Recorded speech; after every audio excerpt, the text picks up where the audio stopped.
Morning guys, Mark Ferrasci with ProTech Dog Training on a real windy morning here. It's cold and windy up here, as you can tell. I'm kind of bundled up a little bit. I wanted to go over the science of dog training with you that I promised you, but I slept on it and I started thinking, I said, that stuff's been done ad nauseum. And it's not something I want to get into talking about, going crazy on classical conditioning, operant conditioning, the 4 quadrants of dog training, all the little tidbits that you need to learn. You can learn it by getting online at YouTube and typing in learning theory, as I've already mentioned.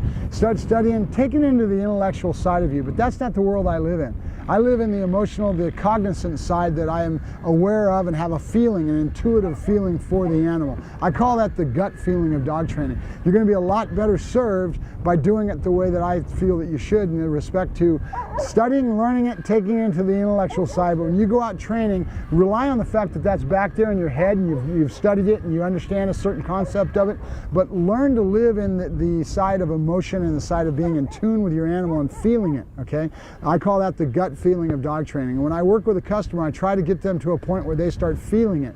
And so when they feel it, then they're going to be a lot better trainer in the long run. Study all you want to, take it into your filter, into your mind that filters that information in. Rely on it being back there. But when you do math and it's 2 and 2 adds up to 4, you're in a different place than you are when you do music and you do playing that instrument. You might learn the structure of playing that instrument. So I need to move my fingers to get F and E or whatever notes you're doing. But when you start doing it, you'll have teachers that'll be working with you with that instrument. They'll start getting you and trying to push you towards the feeling side. That's really where the true essence of any type of art comes from. And as far as I'm concerned, dog training is an art. Sure, it's a science. We use a lot of the science of dog training, but the good trainers, they feel it, okay? And we call that vibrato. So we want to teach you to have vibrato, feeling in your dog training, okay? So I'm going to go get him, I'm going to work him. It's going to be real rough. All we're trying to do right now at this point, you hear him going crazy back there. He's a little pissed off he's not out here working with me.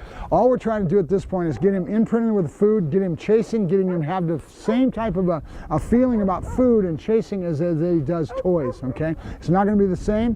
You're going to start learning as you go along of what's called drive state. In other words, where's the dog's head at in the work and what's his drive state?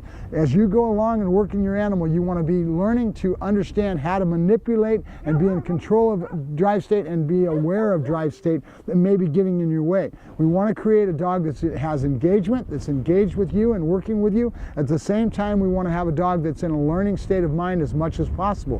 When you have a high drive dog like I do with Loki and he has so much drive and you pull out a toy and start doing things, you've crossed over and you've taken him to a state of mind that may be out of a learning state of mind. He's not learning as much.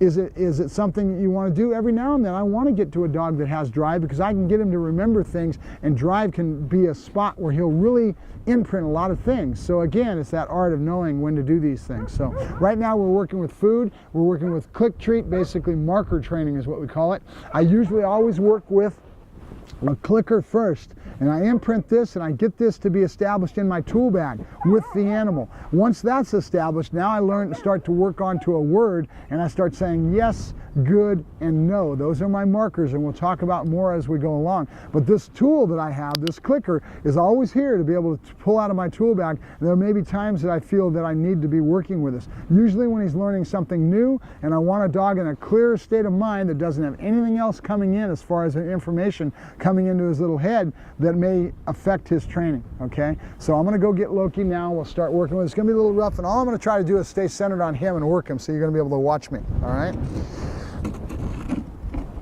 Be right back.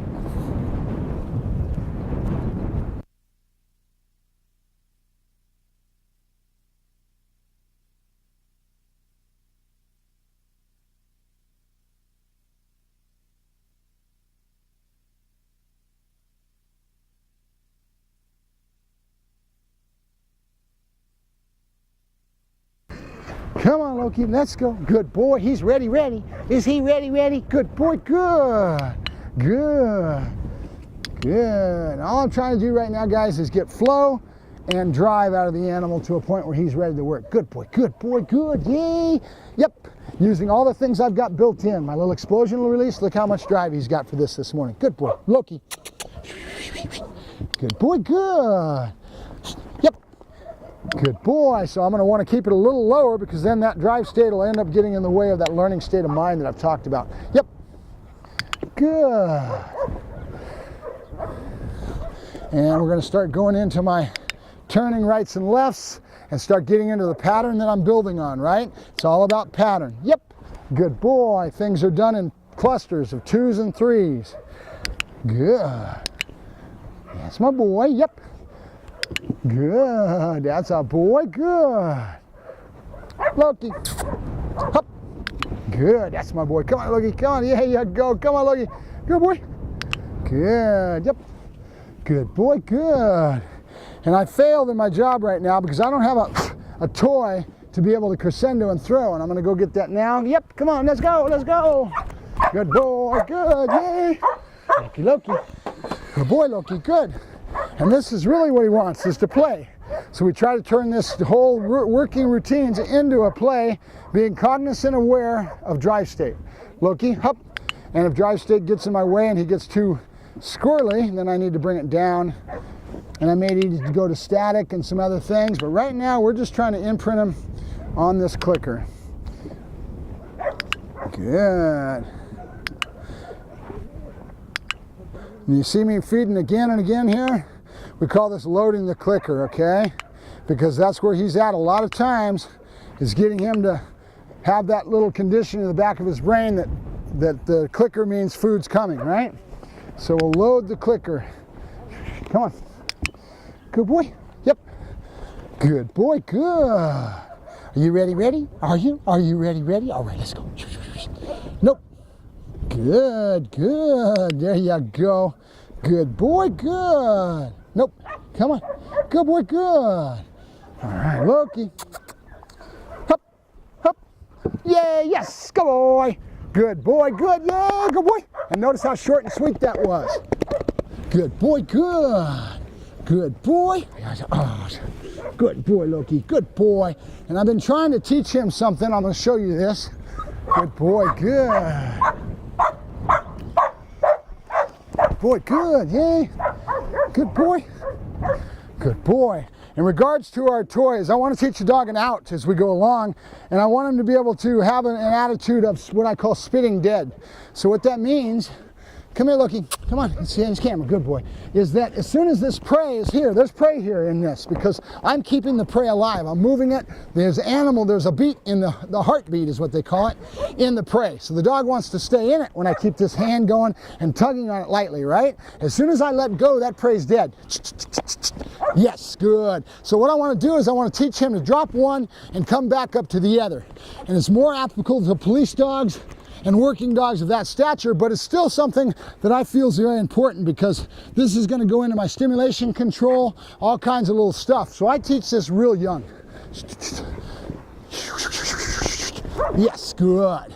Notice how he does that. He spits one, comes right back. And I've worked with him obviously on this, so he's starting to understand the concepts.